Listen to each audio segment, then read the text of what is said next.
ஆரம்பிச்சாங்கன்னா கதை நயத்தோட கதையெல்லாம் பண்ணும்போது ஆயிரக்கணக்கான பேர் உட்கார்ந்து கைத்தட்டி கேட்பாங்க.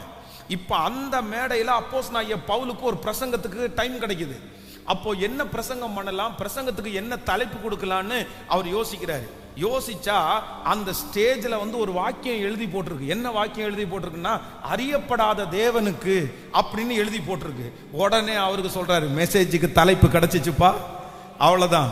இப்ப சொல்றாரு, இங்க ஸ்டேஜ்ல அறியப்படாத தேவனுக்கு என்ன எழுதி போட்டிருக்குல்ல, இந்த அறியப்படாத தேவன் யார் அப்படின்ற ஒரு ஹெட்டிங்ல பிரசங்கம் பண்ணுனா அந்த மார்ச் மேடையில கீழே இருந்தவன் எல்லாம் எழும்பி நின்று கைத்தட்டி எத்தனையோ சொற்பொழிவை கேட்டிருக்கோம்ப்பா, என்னப்பா இந்த ஆள் பேசுறாரு.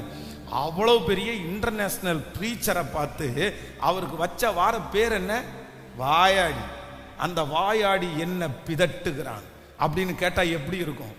அப்ப அந்த வார்த்தையினால பிசாசு சிலரை வாயில அம்ப வச்சு அனுப்பி விடுவான், வாயில பட்டயத்தை வச்சு அனுப்பி விடுவான், வாயில நம்மளை உருக்கி அப்படியே கொல்றது மாதிரி ஆட்களை அனுப்பி விடுவான். ஆனா ஒரு தேவனுடைய பிள்ளை எதுல முடமாயிடக்கூடாதுன்னா, மனுஷனுடைய வார்த்தையில நீங்க எப்பவும் என்ன பண்ணிடக்கூடாதுன்னா முடமாகிறவே கூடாது, முடமாகிறவே கூடாது. தானியேலை பார்த்து கூட வேலை செஞ்சுக்கிறவங்க எல்லாரும் பத்திரத்திற்கு கையெழுத்து வாங்கிட்டு, இதை பாரு சைனை வாங்கிட்டோம், இன்னும் எத்தனை நாள், 28 நாள் தான் இருக்குது, இன்னும் 26 நாள் தான் இருக்குது, நீ எங்க போற தெரியுமா, நீ சிங்கத்தினுடைய கெபியில போட. பேசாம இருந்திருப்பாங்களா? ஐயோ, பேசாம இருந்திருப்பாங்களா? அலங்கத்தை கட்டுறதுக்கு தேவ மனுஷன் எழும்பி நிற்கும் போது சுத்தி இருக்கிற ஆட்கள் எல்லாம் என்ன சொல்றாங்க தெரியுமா, அவர்கள் கட்டினாலும் என்ன, ஒரு நரி ஏறி போனா அது இடிஞ்சு விழும் அப்படின்னு கிண்டல் பண்றாங்க. பேசி பேசி பேசியே கொல்றாங்க, பேசி பேசியே வேலையை தடுத்து நிறுத்துறாங்க.